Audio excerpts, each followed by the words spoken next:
Hello, everyone. A little technical difficulty. You got to love the internet.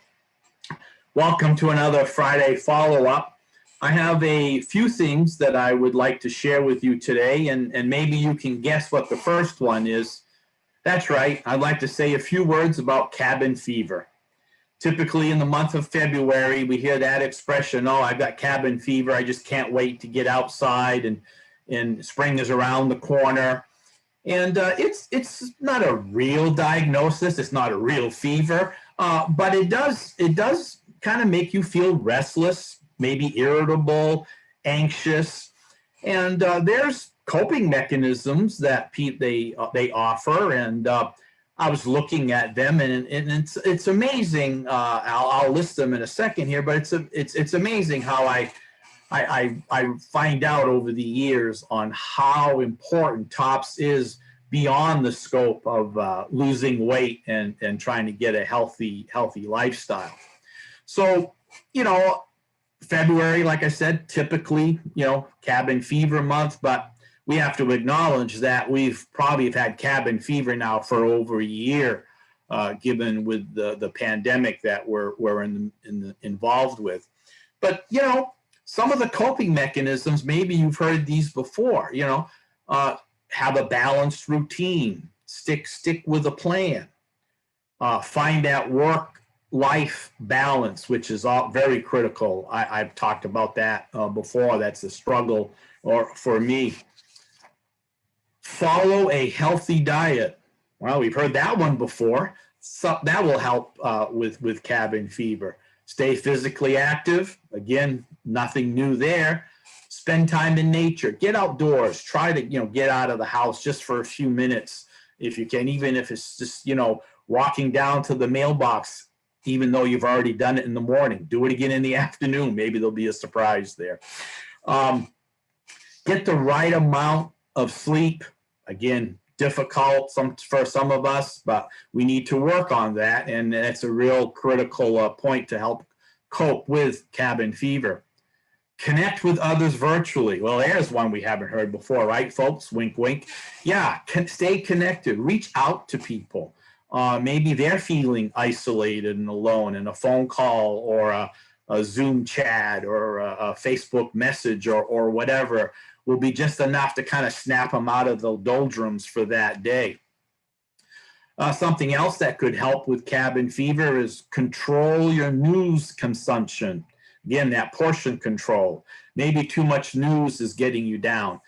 Being an avid news junkie, I've stepped back from the news. It's better. I just got to realize that everybody's entitled to their own opinion, and that's fine. Another thing is stay positive. Focus on being positive. Remembering, yes, that everybody is entitled to their own opinion, but try to have a more positive attitude on life, and things will get better. And also, to help out with cabin fever is go easy on yourself. Whether it's cabin fever in February or COVID being causing isolation because you can't do the things that you want to normally do. We're all in this together. We all can cope with this.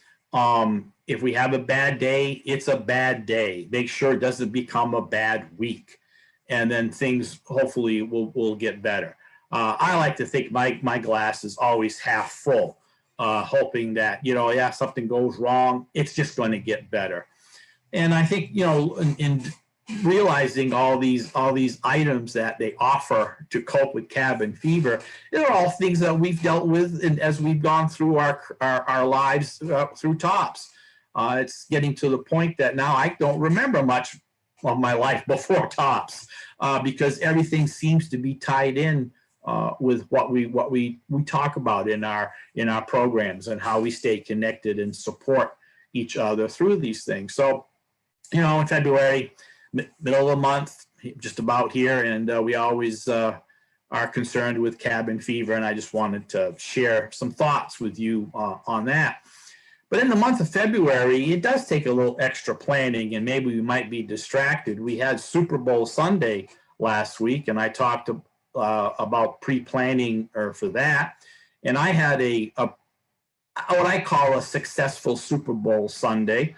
As you know, we're going on this accountability journey, and I report to you folks every Friday. And I lost 0.6 pounds this week. 0.6. A loss is a loss. The great planning that I did really helped.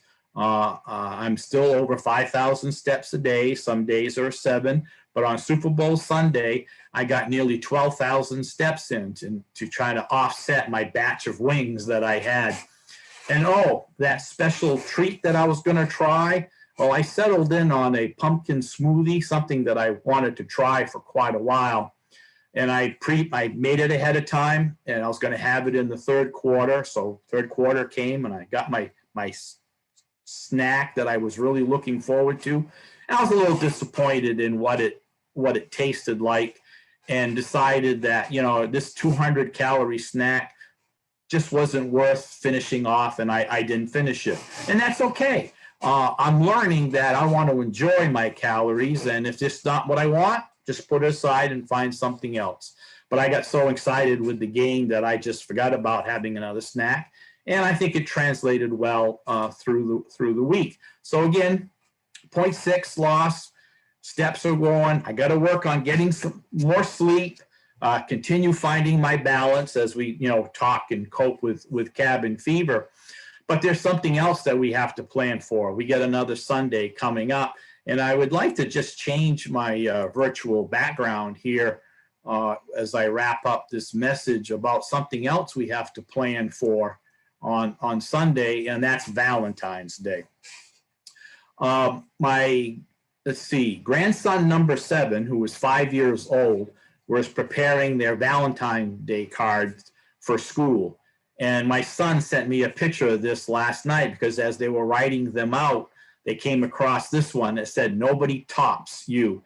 And they thought it was appropriate that Grampy could see this. So I decided to put it in my message today, because Valentine's Day, some of you make it a weekend, some of it's a special event for you, and that's great. But associated with Valentine's Day is usually chocolates. And that's fine. Nowhere in Tops does it say that we have to give up a certain item.